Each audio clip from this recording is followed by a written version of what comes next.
আমার নবীর দিনকে মিটানোর চেষ্টা চলে, আপনার তো উচিত হবে জানমাল দিয়ে আল্লাহ নবীর দিনের হিফাজতের জন্য লড়াই চালিয়ে যাওয়া।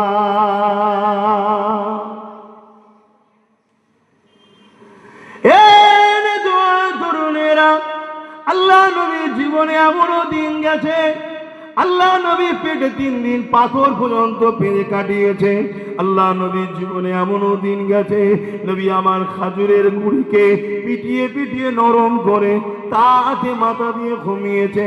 আল্লাহ নবীর দিনে এমনও দিন গেছে, খাজুরের চাটাইয়ের ওপরে শুয়েছে, একদিক থেকে আর একদিকে পট ফিরেছে। রাসূলুল্লাহ শরীরে নূরের বদনে ওই খেজুরের চাটাইয়ের দাগ উঠে গেছে। আল্লাহ নবীর জীবনে এত কষ্টের দিন গেছে, নবী আমার কদাপিও উম্মাত উম্মাতিদেরকে ভুলিয়ে যায়নি। আল্লাহ আমাদেরকে এত সুখ শান্তি খাবার সবকিছু দিয়েছে, আল্লাহ নবীকে ভুলে যাচ্ছ কোন ভাবে? আজ আমরা ভুলে গেছি বলে তো জালিমরা আমার নবীকে ভালোবাসলে বললেও কেস দিচ্ছে, জালিমরা আমার নবীকে প্যার করছি বললেও কেস দিচ্ছে। কিন্তু মনে রাখবেন, এই জায়গায় আমাদেরকে সজাগ হওয়া দরকার। আমার নবী পাক এই দিনের জন্য এত কষ্ট করেছে। আল্লাহ নবী যখন সিজদায় পড়ে যেতেন, জালিমরা এসে আমার নবী পাকের পিঠের উপরে পচা দুম্বার ভুঁড়ি চাপিয়ে দিত। আল্লাহ নবী নিঃশ্বাস নিতে পারত না। নবী আমার ওই অবস্থায় মাথা নত করে পড়ে থাকতে, নবী পাকের কলিজার টুকরে হযরতে খাতুনে জান্নাত ফাতেমা জাহরা রাদিয়াল্লাহু তাআলা আনহা আব্বা জানের পিঠ থেকে ওই পচা দুম্বার বুড়িগুলোকে নামিয়ে দিত। তারপরে আল্লাহ নবী মাথা তুলতে, এ নবীর উম্মতেরা, দুনিয়ায় একে বাঁচাবো ওকে বাঁচাবো, এর জন্য তার জন্য সবার জন্য লড়লে, আমার নবীর দিনের জন্য কি খেয়াল করলে? আমার নবীর দিনের উপরে আজ কত আঘাত দেওয়া হচ্ছে। তুমি আমি কি করলাম? তুমি আমি শুধু আঘাত দিলে মাঠ ভর্তি করে চিল্লালা, কিন্তু একবারও বুঝলাম না যে ক্ষমতা দিয়ে আঘাত করছে, ওই ক্ষমতায় আমরা তাকে বসাবো যে আমার নবীর দিনের উপকার যদি নাও করে, কেন ক্ষতি যেন না করে। ভাবা দরকার আছে, একটু সারা দেবে হ্যাঁ কি না, এটা তো ভাবা দরকার। আবার এই কথা বললে একদল মুনাফেক আছে, উনি এসেছিল জলসা করতে, জলসার নামে রাজনীতি করছে। শুনছেন না? শোনেন না? এ পাড়ার হচ্ছে মুনাফেক, পাড়ার মুনাফেক। শুনছেন তো? কেন তুই বলতে পারিস না তোদের আম্মাকে, তোদের আব্বাকে, যে তুমি যা করছো করো না, রাজনীতি করছো করো না, তুমি ধর্ম মিটাচ্ছ কেন? বলা দরকার ছিল না? ছিল না? ও কম বক্তা ওদের হয়ে বলবে না, ওদের বিরুদ্ধে বলবে না, আর আমি রাসূলুল্লাহ দিনের দুশমনকে চিনাচ্ছি আমাদের হয়ে বলবে। এই কথা শুনছেন? আজকে হাজার হাজার মাদ্রাসা মিথ্যা মামলা করে বন্ধ করে দেওয়া হচ্ছে, হাজার হাজার মসজিদ বন্ধ করে দেওয়া হচ্ছে, হাজার হাজার মাদ্রাসাকে বোল্ডুজারতে ভেঙে দেওয়া হচ্ছে। তোমার একবারও গায়ে লাগছে না? কথা বলো, তোমার কি দিল একটু কাঁদছে না?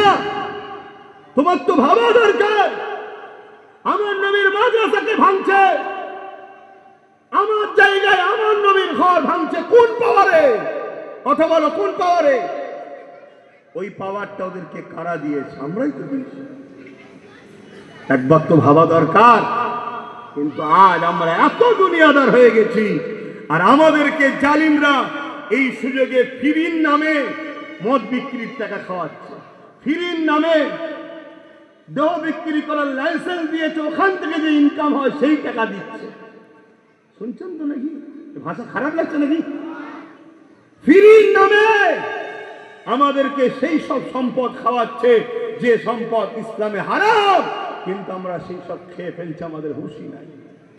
একটা লোক যদি মেহনত করে কোনো লোকের কাছে, আর তার টাকা যদি হারামেরও টাকা হয়, মেহনত করেছে করার জন্য, সে যদি পারিশ্রম নেয়, ওটা লিয়া যায়, তার বাড়িতে 1 কাপ চা খাওয়া হারাম।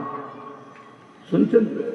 আমি পারিশ্রম করেছি, তার বিনিময় নিয়েছি, ওর টাকা কি আমার দেখার দরকার নেই, কিন্তু আমি পারিশ্রম পেয়েছি। কিন্তু যখন তোমায় ফিরিয়ে দিচ্ছে, তোমার তো ভাবা দরকার যে কি ব্যাপার, এত দরদ কিসে, এত দরদ কিসের? এটা তো ভাবা দরকার ছিল। আজ আমাদের কাছে সব থেকে বড় আজকের দিনের সমস্যা, আমরা অনেকে জানি না কি সমস্যা। আমার মুসলিম ভাইরা জানি না, একটা বিরাট বড় সমস্যা আমাদের সামনে দাঁড় হয়ে গেছে, আমরা জানি না।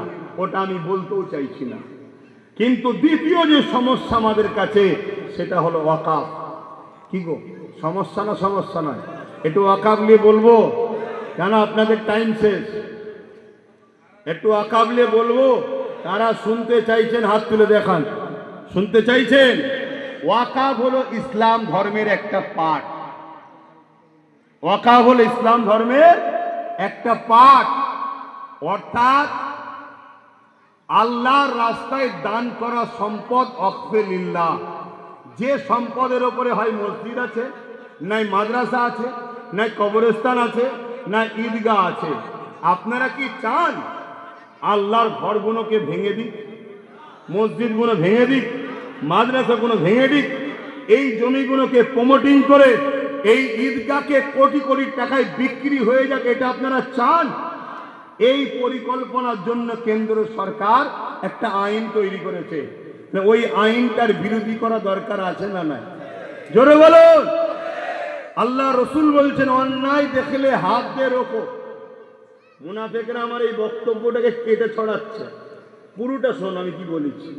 অন্যায় দেখলে হাত দিয়ে রোখো।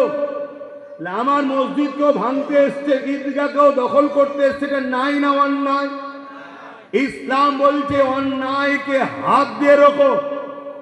যদি হাতে ক্ষমতা না থাকে, মুখ দিয়ে প্রতিবাদ করো। যদি মুখেও ক্ষমতা না থাকে, অন্তর থেকে ঘৃণা করো। বলে রসুল বলছেন, অন্তর থেকে ঘৃণা করা এটা হচ্ছে সব থেকে নিম্ন ঈমান, সব থেকে দুর্বল কমজোর ঈমানের শেষ স্টপিস।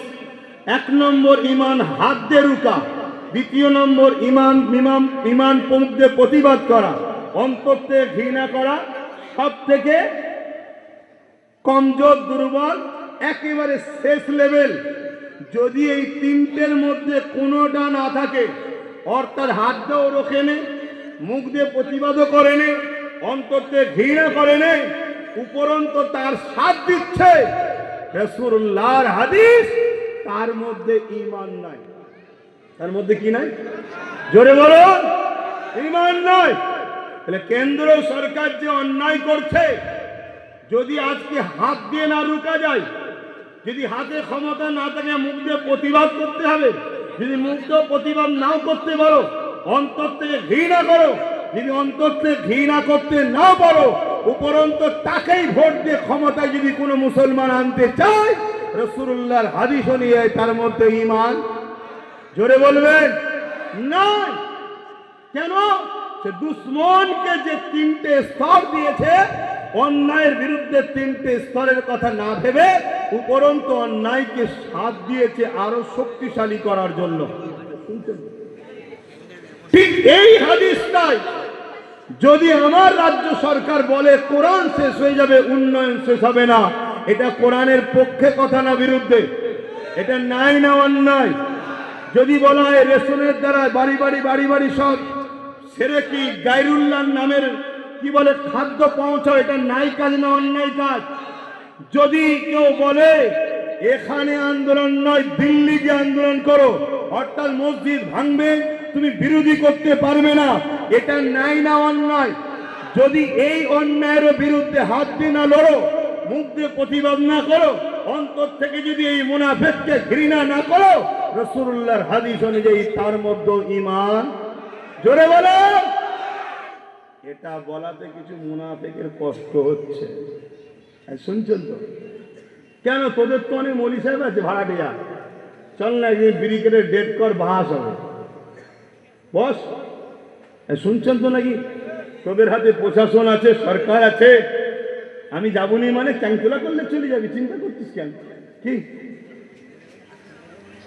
জানে যেটুকু পিছন থেকে করে খাচ্ছি, খেয়ে গেলি, সামনে হলে একেবারেই খুলে যাবে।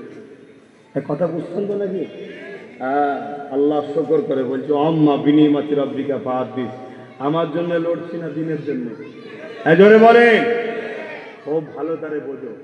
তাহলে কেউ যদি আমার মসজিদ মাদ্রাসার দুশ্মন হয়, সে আমাদের বন্ধু তো? জোরে বলেন। কেউ যদি আমার মসজিদ মাদ্রাসার দুশ্মন হয়, সে আমাদের বন্ধু তো? কে আমাদের দুশ্মনকে সাহায্য করে শক্তিশালী করা যায়? কেউ যদি আমার মসজিদ মাদ্রাসার দুশ্মনদের বিরুদ্ধে লড়তে গিয়ে আমাদেরকে যদি বলে মসজিদ ভাঙছে ভাঙুক, বিরোধী করতে পারবে না, মসজিদের বিরোধী করছে করুক, বিরোধী করতে পারবে না, তাহলে বলো এ আমাদের বন্ধু না দুশ্মন? তাহলে এই দুশ্মনের সঙ্গে সাথ দিয়ে নিজেদের কল্যাণের কথা ভাবছো, কিন্তু